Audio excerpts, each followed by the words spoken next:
കോഴിക്കോട് കൊല്ലങ്കൽ ദേശീയപാതയിൽ താമരശ്ശേരിക്കടുത്തുള്ള അടിവാരത്ത് നിന്നും തുടങ്ങി വയനാടിന്റെ പ്രവേശന കവാടമായ ലക്കിടിയിൽ എത്തിച്ചേരുന്ന 12 കിലോമീറ്റർ ദൈർഘ്യമുള്ള 9 ഹെയർപിൻ വളവുകളോട് കൂടിയ ഒരു മലമ്പാതയാണ് താമരശ്ശേരി ചുരം അല്ലെങ്കിൽ വയനാട് ചുരം.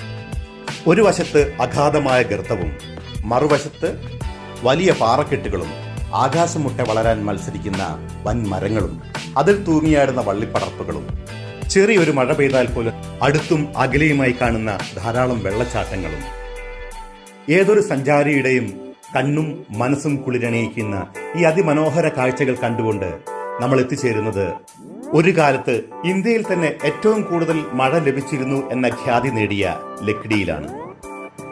ഡക്കാൻ പീഠഭൂമിയുടെ തെക്കേ അറ്റത്ത് സ്ഥിതി ചെയ്യുന്ന വയനാട് ജില്ലയുടെ പ്രവേശന കവാടമായ ലക്കിടിയിൽ ചുരം കയറിക്കഴിഞ്ഞ് അല്പം മുന്നോട്ട് പോകുമ്പോൾ ഇടതുവശത്തായി ഒരു ചങ്ങലമരം കാണാൻ സാധിക്കും. അതിനോട് ചേർന്ന് ആരോഗ്യ ദൃഢഗാത്രനായ ഒരു ആദിവാസി മൂപ്പന്റെ പ്രതിമ കൂടെ കാണാം. അതാണ് വയനാട് ചുരത്തിന്റെ പിതാവ് എന്ന് വിശേഷിപ്പിക്കപ്പെടുന്ന കരിന്തണ്ടന്റെ പ്രതിമ. ഇവിടെ വീശിയടിക്കുന്ന കോടമഞ്ഞിന്റെ കുളിരണിഞ്ഞ വയനാടൻ കാറ്റിനു പോലും ഒരു കണ്ണീരിന്റെ ഉപ്പ് കലർന്ന കഥനകഥ പറയാനുണ്ട്. ഇന്നിവിടെ ഞാൻ നിങ്ങളോട് സംസാരിക്കുന്നത് ഈ കരിന്തണ്ടന്റെ കഥയാണ്. സൂര്യൻ അസ്തമിക്കാത്ത സാമ്രാജ്യത്തിന്റെ ഉടമകൾ എന്നറിയപ്പെട്ടിരുന്ന ബ്രിട്ടീഷുകാർ നമ്മുടെ നാട്ടിലെത്തിയതും ഇവിടുത്തെ സുഗന്ധവ്യഞ്ജനങ്ങളും പട്ടും മറ്റുമൊക്കെ തേടി തന്നെയായിരുന്നു.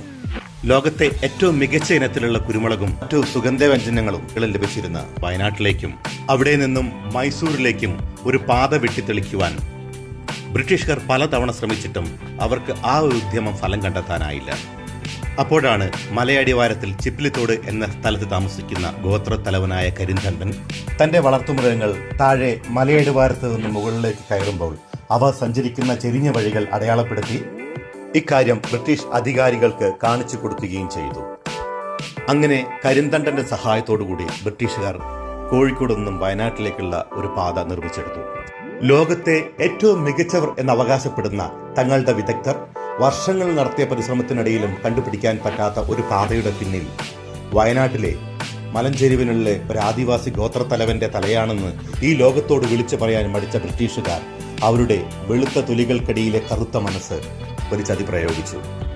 കരിന്തണ്ടന്റെ കൂടെ നിന്ന് ഒറ്റിക്കൊടുത്ത ഒരു ചതിയന്റെ സഹായത്തോടെ തന്റെ ഊരിൽ നിന്നും കരിന്തണ്ടനെ മാറ്റി നിർത്തുകയും നഷ്ടപ്പെട്ടുപോയ തന്റെ ഗോത്ര പദവിയുടെ ചിഹ്നമായ തന്റെ വള തിരഞ്ഞു നടന്ന കരിന്തണ്ടനു നേരെ ഇരുട്ടിന്റെ മറവിൽ ഒളിഞ്ഞിരുന്ന ബ്രിട്ടീഷുകാരന്റെ തോക്കിൻമുനകൾ പലതവണ തീതുപ്പി.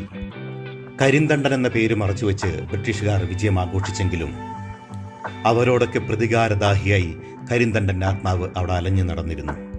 ചുരത്തിലൂടെ സഞ്ചരിക്കുന്ന വാഹനങ്ങൾക്ക് നേരെയും ആളുകൾക്ക് നേരെയും കരിന്തണ്ടന്റെ ആത്മാവിന്റെ ആക്രമണം അനുദിനം കൂടി വന്നു.